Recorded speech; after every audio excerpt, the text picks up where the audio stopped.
Bonjour. Cette semaine, quelques privilégiés vont pouvoir voir ou revoir en salle IMAX, et je crois que c'est que en salle IMAX, Princesse Mononoke de Hayao Miyazaki. Alors,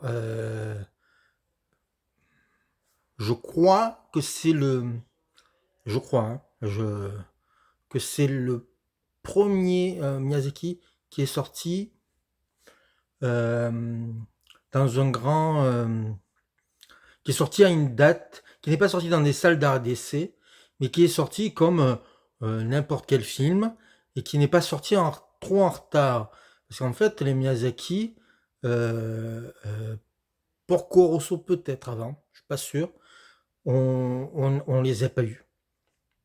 Et Porco Rosso est sorti en salle, et puis on a entendu dire que il y avait un grand dessinateurs, des grands films d'animation qui existaient, mais on les voyait pas. Et donc, ensuite, il y a eu Mononoke, et puis chaque année ressortait la plupart de ces films, et on a pu découvrir jusqu'à, je crois, le voyage de Chihiro, la plupart des films de Miyazaki. Mais avant, il y en a plein qu'on n'avait pas vu en salle. Et je crois que c'est à l'époque que c'était Wildside ou Disney aussi qui les ont sortis. Mais c'est vrai que voilà, Hayao Miyazaki, euh, on l'a pas vu. C'est un dessinateur qui a commencé dans les années 80.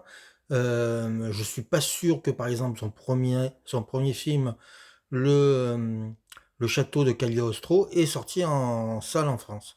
Je ne sais pas.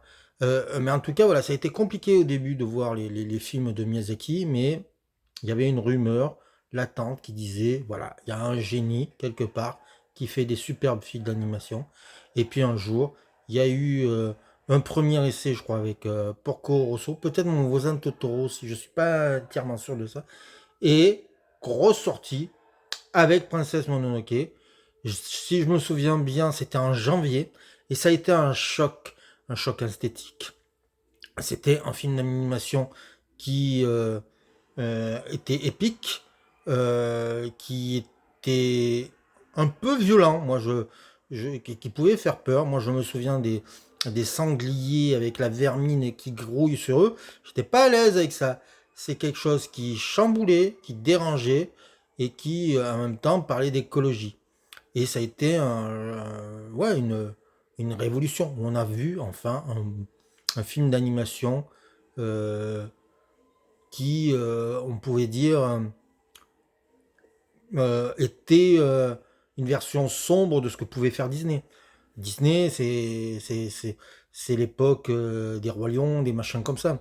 Eux, ils arrivent et ils nous sortent Princesse Mononoke, et on a un choc esthétique, on a un film épique, je me répète, mais c'est une histoire d'une malédiction, c'est quelqu'un qui, a, qui a été touché, qui est empoisonné, qui doit se guérir, et qui doit vivre des tas et des tas d'aventures pour être soigné.